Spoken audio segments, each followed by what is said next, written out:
女人惊恐地发现，教室里的学生正诡异地歪着头看着自己，就连女儿也赫然在其中。本想带着佳琪离开诡异的教室，却没料到佳琪不肯离开，反而让母亲一起留下来。这已经是妈妈错了，你不用改变自己。你是对的，我错了，跟我一起留下来。不久前，佳琪顺着马路准备离开聪明镇，可在半路上遇到自己的父亲。原本以为父亲能带自己离开这里，谁曾想又回到诡异的聪明镇。当丽芬看到自己的丈夫到来，并未感到有多么的高兴，反而和对方大吵了起来。与此同时，傅春华的儿子为了提神，用琴弦绑住脖子，最后又因困意来袭，导致琴弦贯穿脖子。感到惊恐的他，用双手支撑着头，防止掉落，又隐约感觉到一只蟑螂从伤口里钻了进去。救命！怎么了？救命啊！什么事？什么事？快请！怎么了？蟑螂在哪里？蟑螂在哪里？在脖子里。不要痛！而在傅春华的眼里，根本没有受伤，可不管父亲怎么劝说，都舍不得松手，仿佛一旦松手，头就会从颈部掉落，就连上学期间也不肯放手。此时的学校里已经乱成了一锅粥，经常服用树叶的学生们出现严重的精神问题，他们就像木偶一样游荡在学校里，曾经热闹的场面已经变成精神病的聚集地。当校长看到这诡异的一幕后，立刻意识到学生是服用过多的树叶才导致的，于是立即派人暗中调查树叶的来源，很快就发现是邱安将树叶分发给家长们。与此同时，镇长也通过渠道发现是邱安在背后搞鬼，于是立即来到废弃棚里找他算账，却意外发现种植在土里的血玉果树。在我对象里吼，这真正是奇妙树地的卡破地。奇妙气卡破地，你哪家鸟好骗啊？当邱安从藏身处走出来后，本该忠诚的手下立即用刀挟持镇长。原来他们早已经被邱安所收买，随后便准备让他成为雪玉果树的养料。可就在这时，校长突然出现，并立即质问邱安：你明明知道吃了雪玉果会产生幻觉，却把叶子沾上雪玉果的汁液分送给学生家长。王邱安，你的目的到底是什么？邱安，这是军人吗？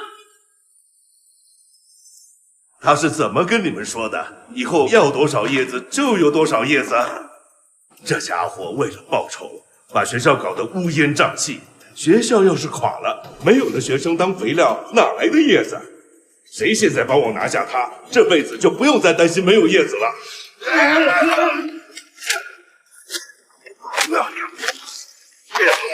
是我嘞，我甲你做兄弟，你竟反背我，你干那想到要为阴谋报仇，我买条家己想嘛，只要对抗教授，就有遐学者啦，对伊来讲拢是肥料啦。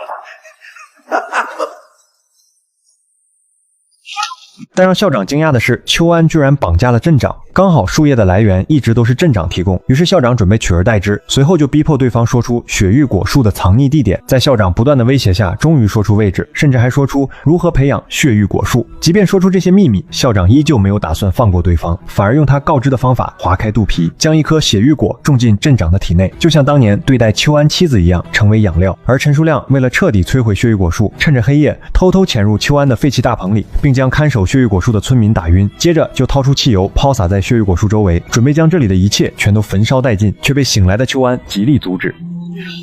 不要！不要！不要杀了我老婆跟小孩！不要！不要！有同学跟老师也都在下面！不要！不要！不要！他们都还活着，都活着！不要！不要！不要！只有活着的人才能种出血玉树，他们都还活着。要死他们了！笑什么笑？说，你为什么要杀张磊？杀人凶手！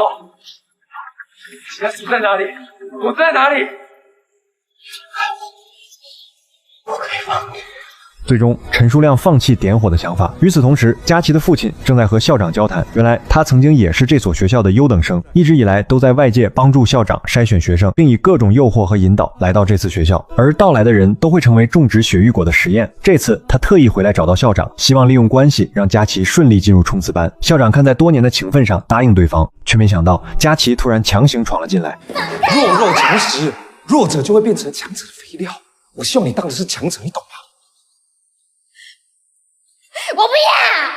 爸说，爸是为了你好。为我好，你为我好，送我来这永备的统考班，然后让我吃有毒的叶子吗？爸是为了你的未来，你长大就会懂。你看爸爸我从落榜一直帮助我一个美好的人生，我希望你跟我一样。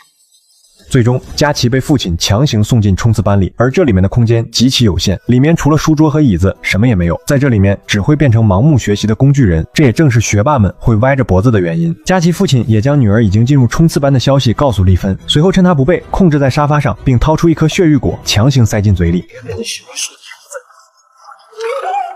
把你的生命贡献给你的女儿，是你希望她出来投递吗？这是最好的选择，不要挣扎，你给我吞下去！吞！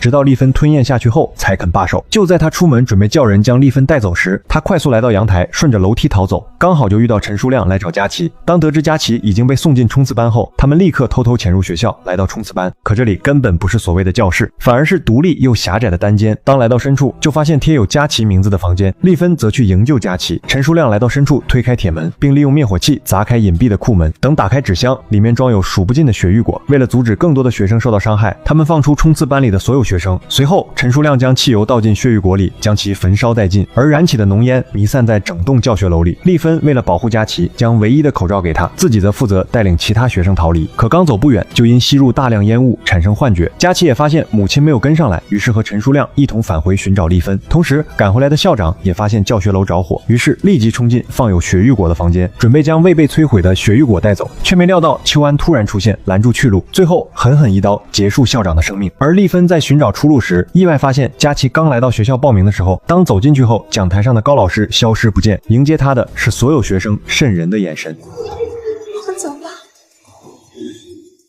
不要，我要留在这里，我要考上一科。不要，这已经是妈妈错了，你不用改变自己。你是对的，我错了，跟我一起起来下。寻找母亲的佳琪意外发现一间教室，里面居然是父亲对学生们做实验的证据。也在此时，父亲也刚好走了进来。由于吸入大量烟雾，已经产生了幻觉，甚至对最疼爱的女儿发起猛烈的攻势。眼看呼吸越来越困难，佳琪摸到旁边的手术刀，狠狠刺在父亲的腿上。看着佳琪的离开，没有选择跟上去，反而来到楼上的冲刺班，最终被活活烧死在里面。而佳琪和陈书亮也找到昏迷中的丽芬，最终他们成功的逃出教学楼。可就在两人逃离聪明镇的路上，佳琪注意到母亲的脖子处居然长出血玉果树的幼苗。大家好，我是阿元，以上就是最新台剧《聪明镇》的大结局。